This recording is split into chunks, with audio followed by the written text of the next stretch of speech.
اگر کسی کی بہت ساری نمازیں قضا ہو جائیں تو ان کی ادائیگی کا طریقہ یہ ہے کہ پہلے تو وہ اپنی نمازوں کا حساب لگا لے کہ اس کی کتنی نمازیں قضا ہوئی ہیں. مثلا 1 مہینے کی ہیں، 1 سال کی ہیں یا 2 سال کی ہیں، جتنی بھی اس کی نمازیں ہو ان کا حساب کر کے ان کو بالترتیب قضا کرے. اور اگر کسی کو معلوم نہ ہو کہ اس کی کتنی نمازیں قضا ہوئی ہیں، اس کے بارے میں اسے کوئی علم نہیں ہے، تو پھر وہ خوب غور و فکر کرے اور اندازہ لگائے کہ میری کتنی نمازیں قضا ہو سکتی ہیں، اور غالب گمان پر یقین کرتے ہوئے جتنی نمازوں کا اندازہ لگایا گیا ہے احتیاطاً اس سے کچھ زیادہ نمازیں قضا کرے. مثال کے طور پر ایک آدمی نے خوب غور و فکر کر کے ایک اندازہ لگایا کہ میری 1 سال کی یا 2 سال کی نمازیں قضا ہوئی ہیں، تو اب اس کو چاہیے کہ یہ احتیاطاً 15 دن یا 1 مہینہ زیادہ کی نمازیں قضا کرے، تاکہ نمازوں کے اندر جو اندازہ لگانے میں کمی بیشی رہ گئی ہے وہ مکمل ہو جائے. اور یہ بات یاد رکھو کہ اگر نمازیں قضا ہو جائیں تو وہ معاف نہیں ہوتی، بلکہ قضا ہونے کے بعد بھی ان کو پڑھنا ہی ضروری ہوتا ہے، تب جا کر وہ معاف ہوتی ہیں. بعض لوگ نمازوں کے معاملے میں بڑی سستی کرتے ہیں اور نمازیں چھوڑ دیتے ہیں اور سمجھتے ہیں کہ جو نمازیں چھوٹ گئی بس وہ چھوٹ گئیں، ان کو پڑھنے کی ضرورت نہیں ہے، اور ہم اللہ تعالیٰ سے توبہ کر لیں گے، دعائیں کر لیں گے تو وہ نمازیں معاف ہو جائیں گی.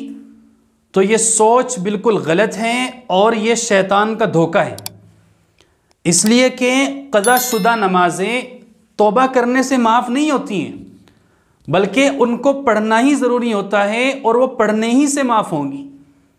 حدیث میں آتا ہے اللہ کے نبی صلی اللہ علیہ وسلم نے ارشاد فرمایا کہ من نام عن صلاۃ، کہ جو شخص اپنی نماز سے سوتا رہ گیا، او نسیہا، یا اس کو بھول گیا، تو حضور نے فرمایا کہ جب اس کو یاد آئے فوراً اس کو پڑھ لے.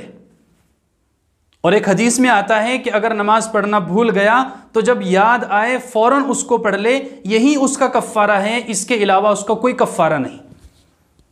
تو آپ سوچئے کہ سو جانا ایک عذر ہے اور بھول جانا یہ بھی ایک عذر ہے.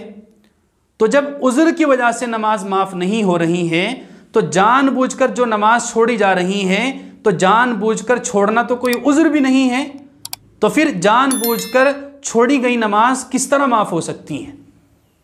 تو جو نمازیں قضا ہوئی ہیں ان کو پڑھنا ہی پڑے گا، تبھی وہ معاف ہوں گی، ورنہ وہ معاف نہیں ہوں گی.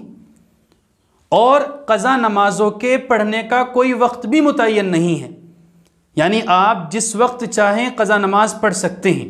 مثال کے طور پر اگر آپ فجر کی نماز قضا کر رہے ہیں تو آپ مغرب کے وقت بھی اس کو پڑھ سکتے ہیں. اگر آپ ظہر کی قضا نماز فجر کے وقت میں پڑھیں تب بھی جائز ہے. اگر آپ مغرب کی قضا نماز کو ظہر کے وقت میں یا فجر کے وقت میں پڑھیں وہ بھی جائز ہے. کسی بھی وقت قضا نماز پڑھی جا سکتی ہے. صرف 3 اوقات ایسے ہیں کہ جن میں قضا نماز پڑھنا ممنوع ہے، اور وہ کون سے ہیں؟ نمبر 1 طلوع شمس، جس وقت سورج نکلتا ہے اس وقت بھی قضا نماز پڑھنا منع ہے. اور نمبر 2 جب استواء شمس ہوتا ہے، جس کو ہمارے عرف میں زوال کا وقت کہہ دیتے ہیں، اس وقت بھی قضا نماز پڑھنا ممنوع ہے. اور تیسرے جب سورج غروب ہونے والا ہوتا ہے، جیسا کہ مغرب کے وقت ہوتا ہے، تو سورج غروب ہونے کے وقت بھی قضا نماز پڑھنا ممنوع ہے. ان 3 اوقات کے علاوہ کسی بھی وقت قضا نماز پڑھی جا سکتی ہیں.